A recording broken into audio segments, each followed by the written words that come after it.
চা করতে এসে মাথাটা একেবারে খারাপ হয়ে গেলে তো সকালবেলাই হবে না, সারাদিনের এত কাজের সঙ্গে কি করে যুদ্ধটা করব? তাহলে ছোটোখাটো ব্যাপারে যদি মাথা খারাপ করে দিই তাহলে সারাদিনটা চলবো কি করে?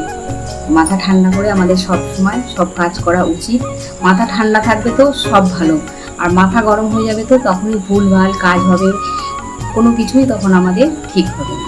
চা পাতা শেষ হয়ে গেছিলো, বাবানকে কদিন ধরেই বলছিলাম বাবান চা পাতাটা শেষ হয়ে গেছে, চা পাতাটা অর্ডার করে দেবো। ওকে বলি, ও পড়ার ভিতরে থাকে তো আবার ভুলে যায়। আর আমিও যে পরের ফোনে বলবো বাবান চা পাতা আনলি না কিন্তু এখন অর্ডার দিয়ে, আমিও ভুলে যাই। তো ঠিক আছে, কোনো অসুবিধা নেই, এখন একটু ছাতু খেয়ে নেবো বাবান আর আমি।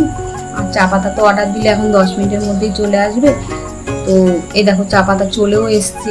আর শুধু চা অর্ডার করে নিয়ে দেখো আরও কয়েকটা জিনিস কেনার ছিল, ধূপকাঠি আর একটা দইয়ের প্যাকেট নেওয়া হয়েছে, আর চা পাতা তো দেখতেই পাচ্ছ। আর এই বাবানের পায়ের পাউরুটিটা খুব সুন্দর পছন্দ হলো, তো বললো মা দুটো পাউরুটি নিয়ে নি। তো এই ছিল আজকে কেনাকাটি।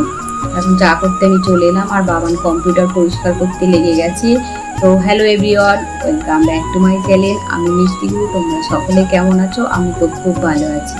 বাবান তো বাবানের কাজ করছে, রোজই বাবানকে বলি কম্পিউটারটা পরিষ্কার, টেবিলটা পরিষ্কার করে নে, তাহলে রোজ করলে কিন্তু সবসময় সেই জায়গাগুলো পরিষ্কার থাকে। যে জিনিসটা আর কি আমি করি, আমি সবসময় সব জায়গায় যখন আর কি টাইম পাই এখানে পরিষ্কার করে নিই, ওখানে পরিষ্কার করি, এই নিয়ে সারাদিন আর কি চলতে থাকি। আর একসঙ্গে নোংরা হয়ে গেলে অনেকটা কি দেখতেও ভালো লাগে না, আর তখন অনেকটা কষ্ট হয়। আর এই জন্য আমি যখন পরিষ্কার নোংরা হয়ে যায় কোনো জায়গাটাই পরিষ্কার করি, কিন্তু ওর আর সেটা হয়ে ওঠে না, যেহেতু ও একটু বেলা করে উঠে একটু টিফিন করেই পড়তে বসে যায়, কিন্তু ওর আর কম্পিউটার টেবিলটা পরিষ্কার করা হয় না। তো আজকে ও কম্পিউটার টেবিলে পরিষ্কার করতে লেগেছে, আমি যে চা করে নিচ্ছি আর একটুখানি পাউরুটিটা খেয়ে দেখছি। পাউরুটিটা কিন্তু খেতে খুব ভালো, খুব একটা বেশি দাম না, 10 টাকা করে নিয়েছে। তো বাবান বললাম একটু পাউরুটি নিয়ে দুজনে তাহলে চা দিয়ে খেয়ে নেব। আর ছাতু খেয়ে নিয়েছি, যেহেতু খিদে পেয়ে গেছে বলে ওকেও দিলাম করে, আমিও খেয়ে নিলাম ছাতু। চা খেয়ে নিয়ে ও এবার কম্পিউটার পরিষ্কার করছে। তখন ওর আবার ডাস্ট অ্যালার্জি আছে বলে আমি বললাম তাহলে আমি টেবিলগুলো চেয়ারগুলো পরিষ্কার করি। টেবিল চেয়ার আমি পরিষ্কার করে বই ঠইগুলো গুছিয়ে ওকে দিলাম। ও তারপরে আমি বললাম তাহলে এবার কম্পিউটারের জিনিসগুলো জায়গা মতন রেখে। আর কম্পিউটার টেবিলটা না আমি পরিষ্কার করতে পারি না যে তা না, কিন্তু ওর না তারগুলো সব উলট পালট আমি করে দিই, এই জন্য ও বলে না তোমার করার দরকার নেই। ও একদিন বাড়ি ছিল না, ওই কম্পিউটার টেবিলটা পরিষ্কার করে গুছিয়ে দিয়েছিলাম, কিন্তু ওই উলট পালট হয়ে গেছে। বলছে আমি না থাকার থেকে তুমি কেন কম্পিউটার টেবিলটা আমার পরিষ্কার করে দাও, উলট পালট হয়ে গেছে। তো তারপর দিয়ে আমি আর কম্পিউটার টেবিল ধরলাম ওই পরিষ্কার করে।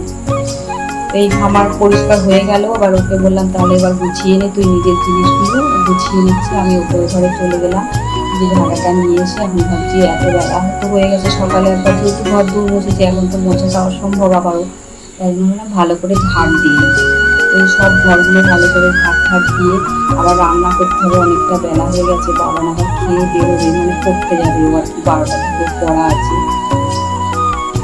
সবজি রান্না করতে গেলে এখন অনেক রকমের রান্না করতে গেলে তো দেরি হয়ে যাবে, দুটো তরকারি করি আর একটা তরকারি করি যাইবে, তো একটা তরকারি করলে একটু তাড়াতাড়ি হয়ে যাবে। তো ঘরে লোটে মাছ রাখা ছিল, নারায়ণ লোটে মাছ এনে দিয়েছিল, সেটাই রাখা রয়েছে।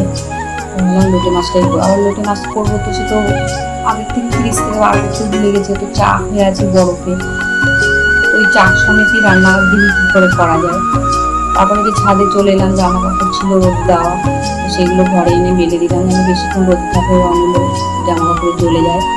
তারপরে এখানে আলু পেঁয়াজ নিয়ে আমি কাটতে বসে গেলাম, আলু কাটলাম, পেঁয়াজ আর রসুনটা কেটে নিলাম।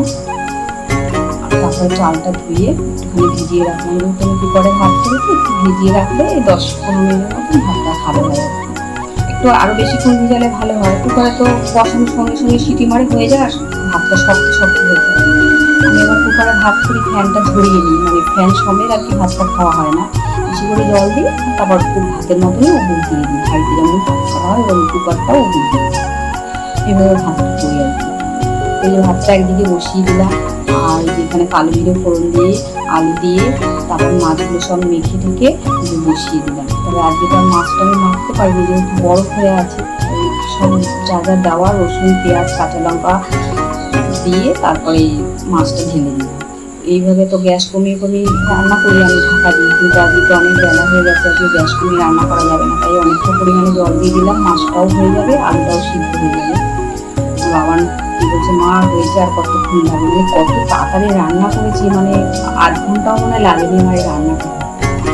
তারপরে মা করে তো না খেয়েই চলে যাবে, তো বলেই দিয়েছে মা আমি ছাতু করে দাও তুমি, আবার আমি ছাতু খেতে, আমি না এত বেলায় করতে যাবি, সকালে একবার ছাতু খেয়েছিস আবার এখন ছাতু খাবি, আর একদম না একটু 15 মিনিট বা 10 মিনিট দেরি করে যাবি তো কি হয়েছে, হ্যাঁ টোটো পেয়ে গেলে টোটো করেই চলে যাবি।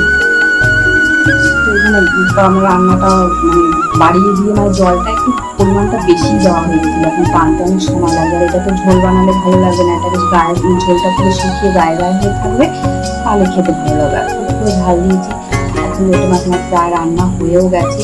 আর এখানে নারায়ণ আমাদের পাতার এই গাছটা কিনে নিয়ে এসেছিলো বাজার থেকে, লাগিয়েছে, কিন্তু একটা গাছটা দেখছি বাড়ছে না, হয়তো যত্ন করা হচ্ছে না, তো একটা পাতা ছিঁড়ে এনে আমি লোটে মাছের মধ্যে দিয়ে দিলাম, শুকনো শুকনো করে লোটে মাছটা আমি না দিয়ে দিলাম। তারপরে দিয়ে খেতে বসে গেছি, আমার বাবান তো আবার একা একা খাবে না, লোটে মাছ হয়ে বসে গেছে, দুজনে একসঙ্গেই খেয়ে নিই। সকালে তো খুব একটা ভারী কিছু টিফিন করিনি, এই যে দুজনের খাওয়া দাওয়া হয়ে গেছে। তো বাবান বললো মা আমি একটু তাহলে বেরোচ্ছি, যখন মাছ দিয়ে ভাত দিচ্ছি একটু পান করে দাও, তাহলে একটু পান দিলাম, একটু পান খেয়ে আমার চলে গেলো। আমি হচ্ছে এখন আর কী করবো, তাহলে যাই একটুখানি রেডি হয়ে ভাবছি একটু ভিডিও করবো, অনেকদিন ভিডিও করা হয় না, আগের যেটা 15ই আগস্টের আগের দিন ভিডিওটা ছিল, রেডি হয়ে নিয়েছি, ভিডিও করে নিলাম, কয়েকটা বেশি করিনি, কয়েকটা ভিডিও করলাম আর কি। করার পরে তো ঘর দূর দেখো কত এলোমেলো হয়ে রয়েছে, ভিডিও করলে এই একটা অসুবিধাটাই হয়ে যায়, পুরো ছড়িয়ে ছিটিয়ে একাকার কাণ্ড। যখন রেডি হই তখন তো খুব মজা লাগে, এটা টানবে ওটা টানবে বার করি, কিন্তু গোছানোর পরে সত্যি খুবই কষ্ট হয়। আর এটা করে ভিডিও করে কয়েকটা ফটো তুলে নিলাম, তারপরে এই নিচে চলে এসে তোমাদেরকে ঘরটা আমি দেখাচ্ছি কি অবস্থা হয়েছিল। এই ঘরটা যেমন এখন গোছাতে কতক্ষণ লাগবে তার কোনো ঠিক নেই, গোছাতে তো হবে, আবার বাবান চলে আসবে এখন এসে যদি দেখে মা ঘরটা এরকম করে রেখেছে, ও আবার এলোমেলো ঘর ছোটোর থেকে দেখে অভ্যাস, তো সবসময় ঘর দিয়ে আমার গোছানো টিপটপ থাকে, তাহলে ও আবার যদি এলোমেলো এসে দেখে ও একটু মানে একটু বিরক্ত হয়, মা গুছিয়ে নাও তাড়াতাড়ি করে। এই জন্য তাড়াতাড়ি করে ঘর দুয়ারগুলো গুছিয়ে নিয়ে জল ভরতে হবে, যে জলও ভরে নিলাম। তো ভিডিওটা অনেকটা বড় হয়ে গেল, তো আমার ভিডিওটা তোমাদের কেমন লাগলো কমেন্ট করে বলো, আর সবাই ভালো থেকো, সুস্থ থেকো, আর দেখা হচ্ছে নেক্সট একটা ভিডিওতে।